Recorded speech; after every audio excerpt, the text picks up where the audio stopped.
Nearly 1.5 million people will be diagnosed with cancer this year, but the statistics don't even begin to tell the story, as tens of millions of lives will be affected by the disease. Young people can find it hardest to understand and to cope with.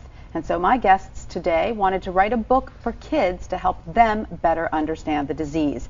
Cancer survivor Beverlye Hyman Fead and her granddaughter, Tessa Mae Hamermesh, are the co-authors of Nana, What's Cancer? And we're so happy to have them here with us. Welcome, ladies, to Good Morning America Health. Thank you, Tanya. Thank you. So nice to be here. We're so happy to have you. And Beverlye, I understand that this is not your first time writing a book about cancer. You were diagnosed in 2002 with stage 4, is that right? That's right.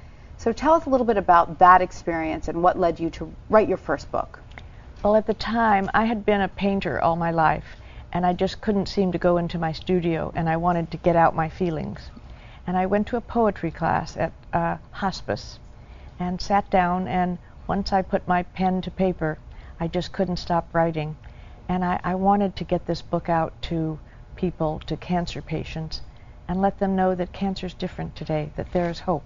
And you are certainly an example of that. You are a cancer survivor, and you're living a full life now. Totally. But you have I'm this very beautiful lucky. granddaughter, Tessa, who Thank you. I understand about 3 years ago you had questions, which is understandable, about what your grandmother was going through. And is that what led you to want to write this book for other children, Tessa? Well, I actually wanted to do a report on my Nana's first book, but my mom didn't think that that was such a great idea. And so I asked, well, why don't me and Nana write a book explaining cancer to kids? Because I wanted everybody to know about it. And that's a great idea. And that was That's what I my said. idea. Yeah. And what was the writing process like? How did that come about? I understand that you encouraged Tessa to write all her questions down. Yes. Is that right? I said, write down all the questions that bother you, and then we'll sit down over tea and cookies, which we love to do, and we'll figure out what the right questions. And then with research and going on the net and talking to oncologists, we'll come up with the answers. And so Tessa asked the questions and I answered them. And what I love about the book is that it's very honest and the questions are very age appropriate, obviously asked by children, not sort of adults imagining what children might wonder.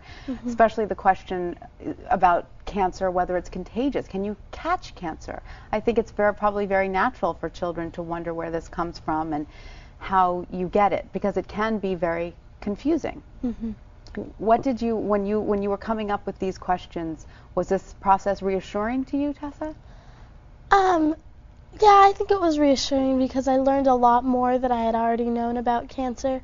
Because I knew about cancer, I knew that it was scary, and I knew that it was a disease and that you couldn't catch it. I knew that, but I didn't know like exactly what it was and all different questions. So all of the questions that I had about cancer, I got to learn, and I get to show everybody else and have them learn from them also.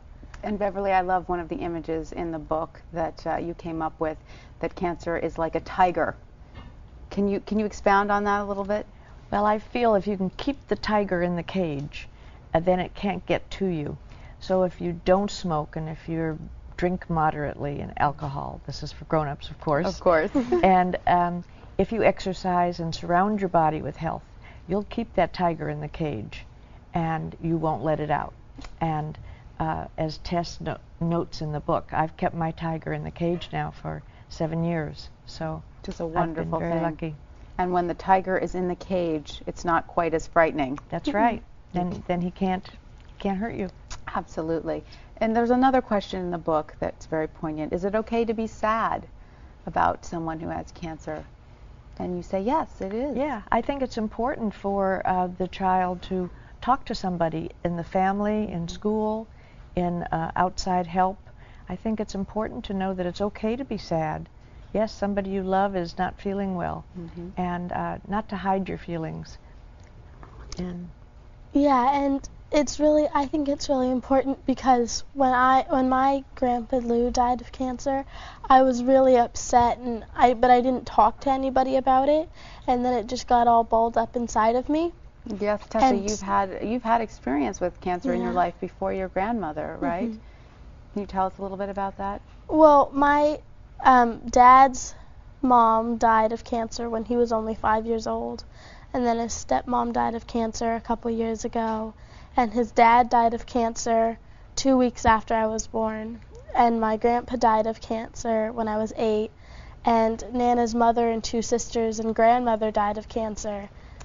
And so she's so far the survivor. Of course, we wish you so much luck going forward, and all the best. Thank you. But you also say in your book, which I think is so important, that yes, it's okay to be sad, but you know what? It's equally as important to laugh and use laughter. Absolutely. It is, absolutely. First of all, there's nothing as healing as a child's smile. Mm-hmm. So not only is it not contagious, but go give your grandpa or your grandmother a big hug if they're sick, and go sit on their lap. And cancer only comes from inside. It's not contagious. It can't get to anyone. And that's when they need all the loving.